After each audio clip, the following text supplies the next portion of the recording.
Rahab and Tamar. You think Luke and Matthew said, you know what? We need to spice up the Messiah's bloodline. Let's put a couple of prostitutes in there.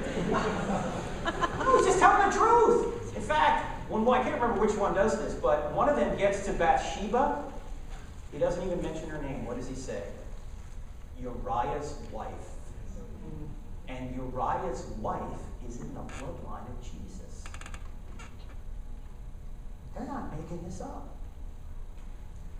Also, he's crucified despite the fact that anyone who's hung on a tree is under God's curse. If you're making up a Messiah to the Jews, you don't hang him on a tree. Why? Because according to Deuteronomy 21:23, you're under a curse if you're hung on a tree. Well, Jesus was under a curse. What curse? The curse of sin that we all put him under. But if you're making this up, you wouldn't say this. There's more in the book on embarrassing testimony. We just got to do excruciating testimony, and we'll get to your questions. Excruciating testimony. And this is the testimony that says these apostles who were in a position to know whether Jesus had risen from the dead or not went to their deaths for saying he did, when they could have saved themselves by saying otherwise. This is a painting of Peter being crucified upside down by the great painter Caravaggio. Before we get into the martyrdoms, though, let's take a look at the apostles' beliefs and practices before and after the resurrection. Because this can tell you that something dramatic happened. Before the resurrection, these Jews, remember all the Jews, or all the early believers were Jews, except Luke, the writers of the New Testament, they were all Jews. Luke's the only Gentile. They believed in animal sacrifice. After, they believed Christ's sacrifice was enough. In fact, they've been doing that sacrificial thing for 1,500, 2,000 years, and suddenly they stopped. Why? Because all the lambs that they were sacrificing up to that point were just pointing to the true Lamb, the Lamb of God that takes away the sins of the world. Once he comes, all this symbology that we're doing, we don't even do it anymore. It's done. Before, they believed in the binding law of Moses. Afterwards, they said, no, Christ has fulfilled the binding law of Moses. Don't let someone tell you what Sabbath day you need to adhere to anymore, Paul says in Colossians. That's all been taken care of. Strict monotheism in the Old Testament, a Trinity in the New Testament. 3 persons, one divine essence. I know the Trinity is hinted at in the Old Testament, but it's much clearer in the New.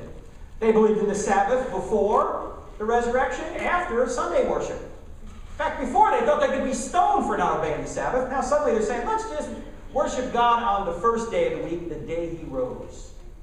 Before they believed in a conquering Messiah, afterwards a sacrificial Messiah. Before they believed in circumcision, afterwards they believed in baptism and communion. Now remember, the folks that wrote the New Testament thought they were God's chosen people. That's what they came out of, at least a 2,000-year-old religion. What would have caused them to abandon everything on the left for everything on the right virtually overnight? The only thing I can think of is what psychologists call an impact event. What's an impact event? An impact event is something so dramatic in your life that it impacts you so dramatically that it can cause you to change your perspective dramatically. In fact, impact events are so dramatic that you might remember what happened around that event till the day you die. You might not remember what you had for breakfast this morning, but you'll remember an impact event that happened 50 years ago if you're old enough. In fact, only some of you in this room, a few of you in this room, will be able to answer this question, but I'm going to ask it anyway. Can anybody remember where you were and what you were doing? It's a good question to ask here in Dallas. November 22nd, 1963. If you can remember where you were and what you were doing, raise your hand. Raise your hand high, if you would. Everyone else look around. You see these people? These people are very old.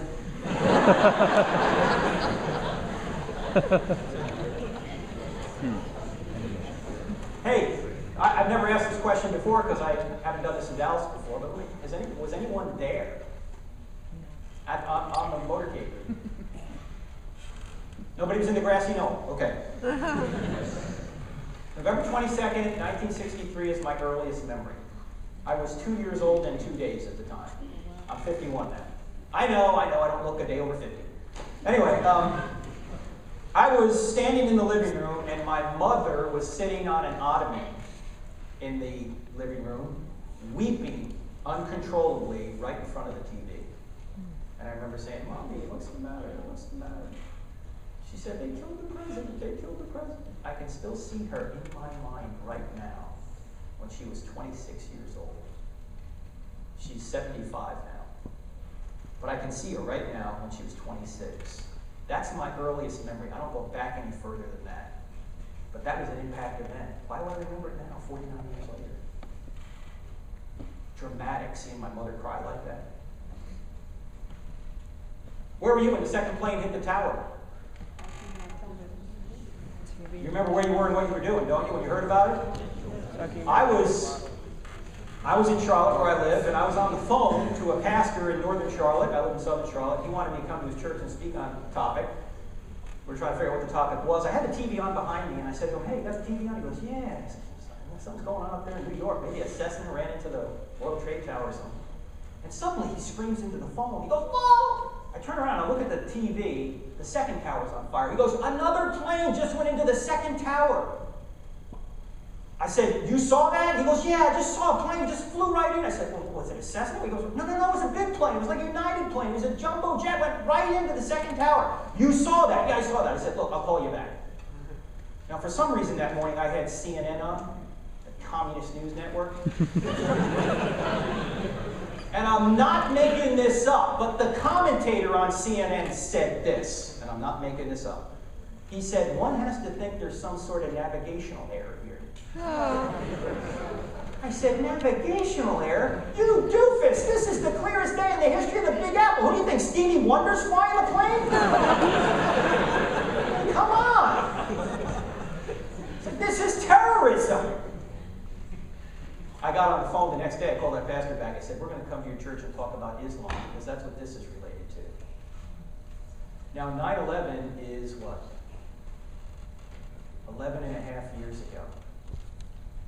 But if I ask you where you were March 11, 2013, which is like 20 days ago, nobody in here could tell me. Why? No impact event that day. Do you think a resurrection would have been an impact event? Do you think if he really did rise from the dead, they would have remembered it? The disciples would have remembered everything Jesus was saying and everything Jesus was doing? And they would have remembered everything they were saying and everything they were doing till the day they died? That's the only way I can figure out why they would have abandoned everything on the left and adopted everything on the right almost overnight. They had no motive to do this. In fact, here's a question to ask people. What did the New Testament writers have to gain by making up a new religion? What did they get for it, temporally? Well, first of all, they got excommunicated from